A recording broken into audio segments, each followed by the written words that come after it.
দিনটা ছিল শীতকালে, তাই তাকে দেখতে পাচ্ছ সে তো সোয়েটার গায়ে দিয়ে আছে, আর এখন সে তার ব্যাগ গোছাতে খুবই ব্যস্ত। তার কারণ আমরা তাকে নিয়ে যাচ্ছিলাম তার স্কুল দেখতে। সে ভেবেছে যে সে স্কুলে গিয়ে পড়াশোনা করবে, তাই বলছে যে মা আমি আমার মানে বই নিয়ে আর কি যাব।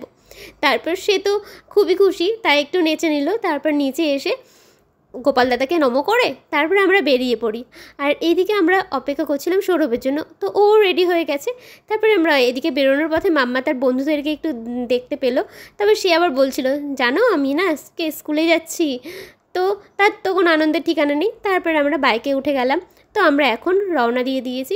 তো আমরা এখন যাচ্ছি মাম্মার স্কুলে। মাম্মাকে নিয়ে আমরা যেই স্কুলটায় যাচ্ছিলাম সেই স্কুলটা আমাদের বাড়ি থেকে খুব একটা বেশি দূর ছিল না, ওই 10-15 মিনিটের মতো লাগে আর কি বাইকে করে যেতে। আর এইদিকে তো সৌরভ আগে থেকে ম্যামকে ফোন করে দিয়েছিল যে আমরা স্কুলে যাচ্ছি, তো ম্যাম তো আমাদের জন্য অপেক্ষা করছিল। আর এই যে দেখছো আমরা স্কুলের সামনে চলে এসেছি। স্কুলের সামনে এসে আমি একটু মাম্মার হেয়ার পিনটা একটু ঠিক করে নিচ্ছিলাম। তারপর আমরা চলে যাই স্কুলের সামনে আর কি।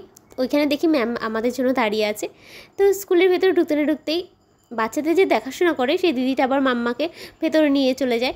তো ওইখানে বসেও খেলাধুলো করছিল। তারপর এদিকে আমরা তো ম্যামের সাথে সব কথা বলছিলাম। ম্যাম আমাদের ডিটেলসে সব জানাচ্ছিল যে কেমন কী পড়াশোনা হয় না হয়, কী কী হয়। আর এদিকে মাম্মা তো আসার পর ও তো আর কি বাড়িতেই আসতে চাইছিল না আমাদের সাথে। ওর এতটা পছন্দ হয়েছিল স্কুলটা।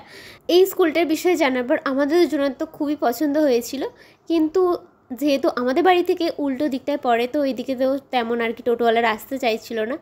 তো আমরা তার 2 দিন বাদে আমরা চলে আসি অন্য আরেকটা স্কুলে। এটাও আমাদের বাড়ি থেকে খুব একটা আর কি কাছেই আর কি। তো আমরা এই স্কুলটা আসি আর এসে ম্যামের সাথে কথা বলি। তো এই স্কুলটা আমাদের সবারই খুবই পছন্দ হয়।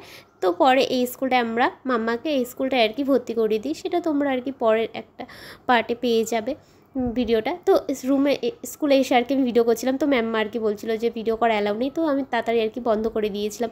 আর তারপর সেই দিন আমরা মাম্মাকে নিয়ে চলে আসি ডক্টরের কাছে, কারণ মাম্মার শরীরটা একটু খারাপ ছিল, ঠান্ডা লেগেছিল। আর আমার ব্লগটা ছিল আজকের মতো এই পর্যন্তই।